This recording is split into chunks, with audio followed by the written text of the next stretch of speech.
श्रीमद् भगवद गीता अध्याय 1 श्लोक नंबर 1 संस्कृत और हिंदी में व्याख्या और उस पर ग्रुप डिस्कशन।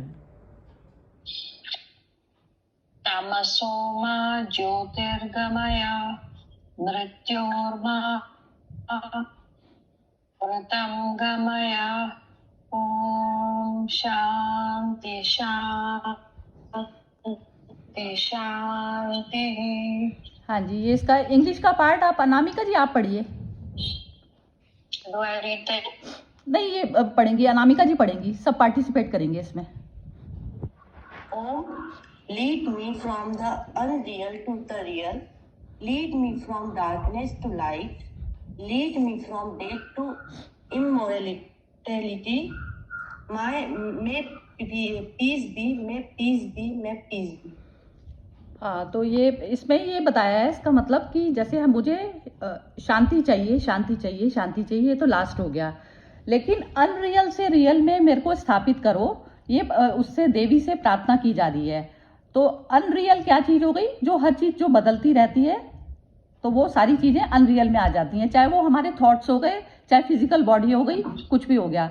तो जो डार्कनेस है वो डार्कनेस है ही यही, जो अहंकार ये चीज़ समझ बैठता है कि मैं जो है ये बॉडी हूँ, और बॉडी से रिलेटेड जो भी उसके अंदर मन में विचार आते हैं, तो वो कह रहे हैं कि मेरे को डार्कनेस से लाइट की तरफ पर मुझे लेके चलिए, इमॉर्टैलिटी की तरफ पर लेके चलिए। तो जितना भी सारा संसार जो मटेरियल दिखता है वो मृत्यु धर्मा है, क्योंकि हर क्षण कोई भी चीज़ वैसी नहीं रहती।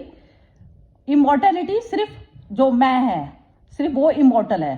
तो वहाँ तक जो है मुझे पहुँचना है, तो उसमें मेरी बॉडी भी, उसमें मेरे को साथ नहीं आएगी, उसमें बॉडी को भी मुझे छोड़ना पड़ेगा। तो उस केवल्य स्थिति को मुझे प्राप्त करना है, और वही चीज़ मुझे शांति की तरफ पर जो है लेके जाती है। तो ये प्रार्थना हमने की आज गीता शुरू करने से पहले। हाँ जी, चलिए गीता का स्टार्टिंग करते हैं। तो श्लोक पढ़िए इसका पहला। हाँ जी, विद्या जी आप पढ़िए।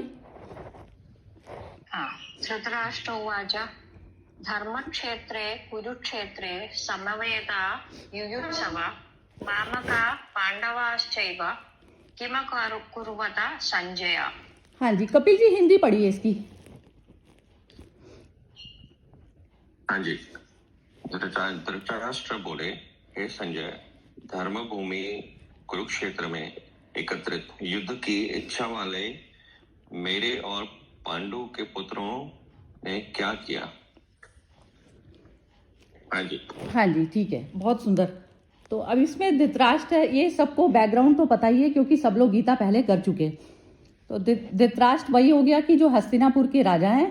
तो इसमें ये चीज़ है कि जैसे इनकी मेंटालिटी को बताया जा रहा है कि धर्म भूमि कुरुक्षेत्र में ये क्या थे कि अंधे पिता थे कौरवों के, जो 100 पुत्र इनके हुए थे, और एक इनके भाई थे पांडु। और ये सारे दोनों जो धृतराष्ट्र और जो पांडु थे वे व्यास मुनि के संतान थी, क्योंकि जो शांतनु जो हस्तिनापुर के राजा थे, उनकी वाइफ जो सत्यवती थी, उनसे 2 पुत्र हुए उनके पास, विचित्रवीर्य और एक विचित्रवीर्य था और एक और था, वह ही नाम था उसका। तो वो दोनों युद्ध में मारे गए। तो अब उनके पास कोई भी संतान नहीं थी। तो जो सत्यवती के पहले ऋषि पराशर से शादी से पहले एक पुत्र पैदा हुए थे ऋषि पराशर से, तो उनका नाम व्यास जी था। तो उन्होंने व्यास जी को बुलाया कि मुझे संतान चाहिए इसका उत्तराधिकारी बनाने के लिए, क्योंकि जो शांतनु की पहली संतान थी उसने मना कर दिया था कि उससे पहले ही उसने वो प्रॉमिस ले लिया था ना कि आप जो है उसके उत्तराधिकारी नहीं बनेंगे।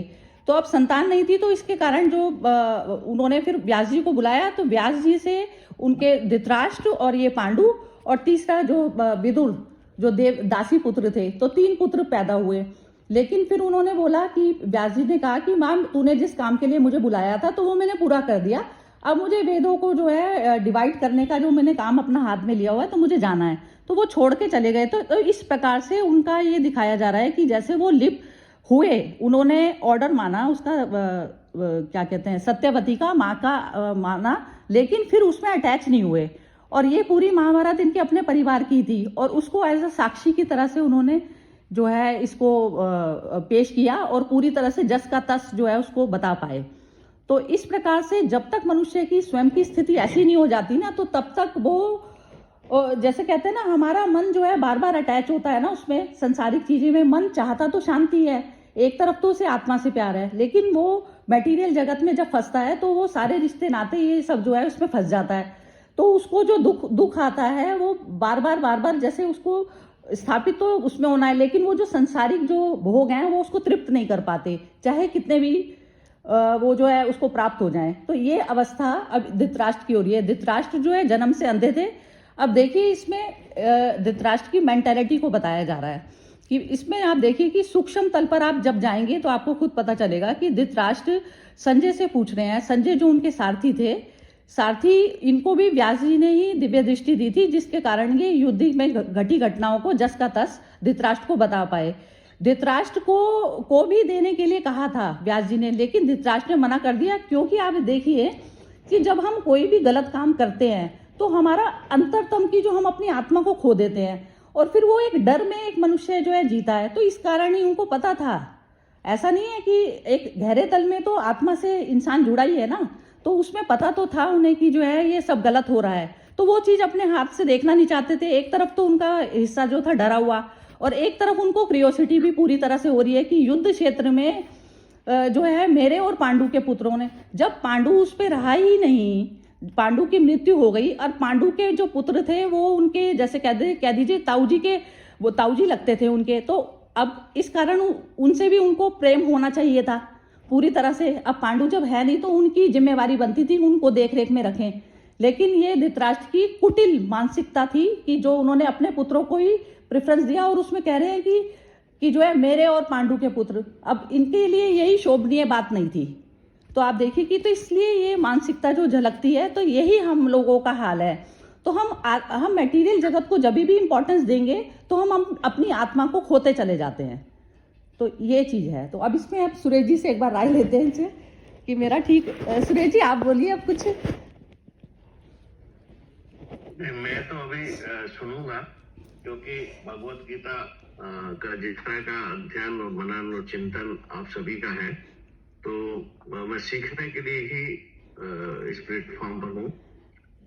मोटे तौर पर जैसे कि आपने शुरू किया, अस्तु माँ सदगमय, तमसु माँ ज्योतिर्गमय, मृत्यु माँ अमृत गमय, तो मुझे लगता है कि मुझे ठीक से आते ही उपनिषद के वाक्य है ये, और असत्य से सत्य की तरफ, क्योंकि पूरा जो संसार है वो असत्य में डूबता चला जाता है, इसलिए उसको सत्य की तरफ हम जाएं।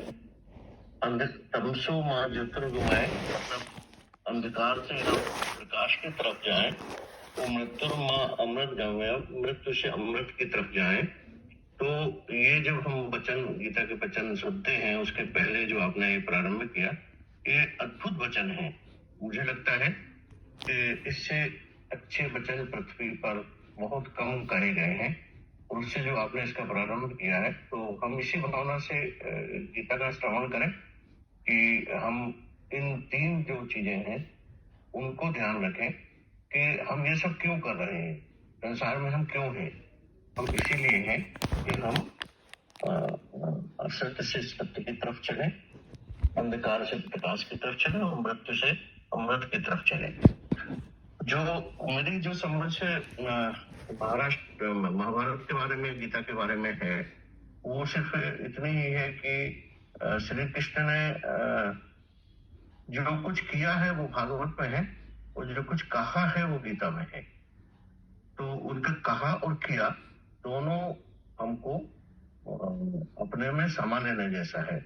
और एक छोटा सा संदेश है कि जब अर्जुन ने अपनी जो बलगाएं हैं, अपने जो रथ है, उसकी जो बलगाएं हैं, जब कृष्ण के हाथ में दे दी, इसका अर्थ है कि जब आप अपनी पूरी सत्ता को किसी ईश्वर के प्रति, भगवान के प्रति सौंप देते हैं, ये दो तरह की बातें हैं। एक तो हम स्वयं हैं और पूरा संसार है, धुरी में हम हैं और पूरा संसार, और एक है कि धुरी में भगवान है, ईश्वर है।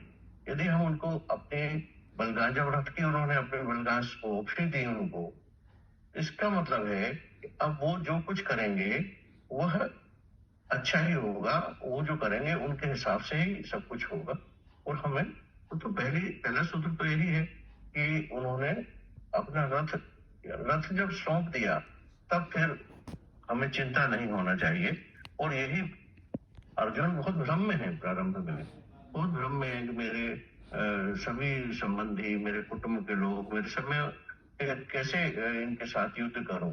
इस तरह का भ्रम हम सब में है कि बहुत सारी ऐसी चीजें जो हम भ्रमवश या भय के वश नहीं करते हैं, परंतु जब हमने अपनी रथ के जो को चलाने की जो पूरी शक्ति है जब ईश्वर के हाथ में सौंप ही दी, वो चलाएंगे। और जब वो चलाएंगे और हमको चलना है, और यदि हमको पूरा विश्वास है कि वो चलाएंगे और वो ठीक तरह से चलाएंगे, तब फिर हमें निश्चिंत हो जाना चाहिए। तो अभी तो मैं शुरुआत में इतना ही समझाऊं, और जैसे जैसे, और दूसरी बात, पूरा महाभारत इस बात का कि पूरे महाभारत में श्राप दिए जाते हैं और प्रतिज्ञाएं ली जाती। हर पात्र कोई ना कोई प्रतिज्ञा लेता है और हर पात्र को कोई ना कोई श्राप मिलता है। अब इस श्राप और प्रतिज्ञा के बीच में पूरा महाभारत चलता है। महाभारत में जब हम अपनी मर्यादाओं को तोड़ते हैं, जो हमारी सीमाएं हैं, हमारी मर्यादाएं हैं, उनको जब हम तोड़ते हैं और तो हम श्रापित होते हैं। और जब हम मर्यादाओं को तोड़ते हैं तो क्या होता है, इसका नाम है महाभारत। और तोड़ने के बाद महाभारत का अंत इस बात से होता है कि वहां पर हारने वालों की कोई लाशें उठाने वाला नहीं मिलता और जीतने वालों की कोई आरती उतारने वाला नहीं मिलता। पूरा ग्रंथ सिर्फ एक लाइन में ये बताता है कि जब हम मर्यादाओं में नहीं जीते हैं तो क्या स्थितियां समाज की होती हैं। इस तरह से हम साबित होते हैं कि भले हम सब कुछ हासिल कर लें, परंतु अंत में जो जीतते हैं वो खुशी मनाने वाले नहीं होते, और जो हारते हैं उनका दुख मनाने वाला भी कोई नहीं होता। मुझे तो अभी इतना ही कहना है, आगे बताइए। बहुत ही सुंदर। हाँ जी, और किसी को कुछ कहना है तो बोलिए, फिर नहीं तो खत्म करते हैं सेशन। हाँ जी, विनोद जी।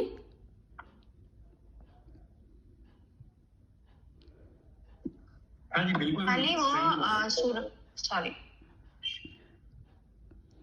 हाँ बिल्कुल, ये जो पहले वाला गीता का सार है, तमसो मां ज्योतिर्गमय, ये बिल्कुल सही है। मतलब कि अनरियल से रियल की तरफ जाना है, और जैसे ही मतलब आपका मन सेंटर से डिसीजन लेगा तो सही कार्य होंगे और जीवन सही तरह से जाएगा। ये जो सार है बिल्कुल सही। हाँ जी, विद्या जी बोलिए। धन्यवाद। नहीं, सुरेश जी ने जो बोला लास्ट में मुझे थोड़ा समझ में नहीं, मतलब आई डिडंट हियर। हारने वाले को आई डिडंट हियर द बात की, जीतने वाले का कोई आरती नहीं उतारेंगे। वो हारने वाले का क्या आप बोले, जरा बता सकते हो वापस? हारने वाले की ये बोला इन्होंने कि लाशें उठाने वाला कोई नहीं मिलता। लाश मतलब डेड बॉडी, डेड बॉडी उठाने वाला। हाँ, तो बस यही है मेरा तो। चलिए, नहीं, और कपिल जी से पूछते हैं। इस पे ना सब लोग बड़े वैसे हैं एक्चुअली, सबने गीता 2 बार कर चुके, तो सभी सुलझे हुए और सब सेंटर पर ही आ गए हैं। तो इसमें सब लोग मतलब वही है कि कृष्ण की अवस्था पर बैठकर कर्म कैसे करना होता है, तो ये चीज सबको मालूम है, पूरी क्लैरिटी है। तो इसमें एक एक बार लेकिन फिर भी पूछ लेते हैं। अनामिका जी आप बोलिए।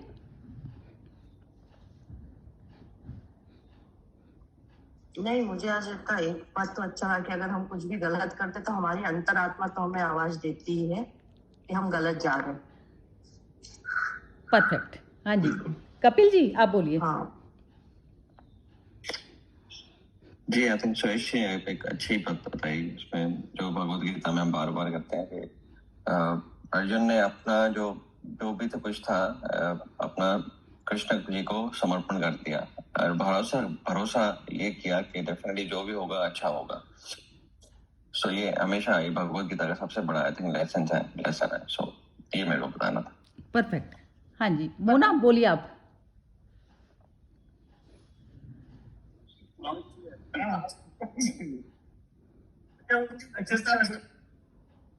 नहीं, मोना का तो म्यूट हो गया। हाँ जी, शिल्पा जी आप बोलिए।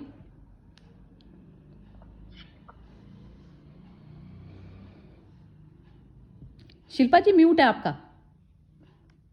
नहीं, मुझे बोलना है। वो मुझे पता नहीं चला, सॉरी। अच्छा, वो हाँ। ये जो मतलब जैसे पांडवों ने युद्ध जीत लिया था, तो द्रौपदी ने मतलब जो भगवान ने बोला था अभी महारानी द्रौपदी की जय हो, तो उन्होंने बोला कि मैं मतलब मुझे कुछ अच्छा नहीं लग रहा, अभी इतना सारा कुछ मिल गया तो ये पाकर भी मैं खुश नहीं हूँ। और जब वो लेना था, बदला लेना था, तो भी वो परेशान थे। मुझे तो ये समझ में नहीं आया।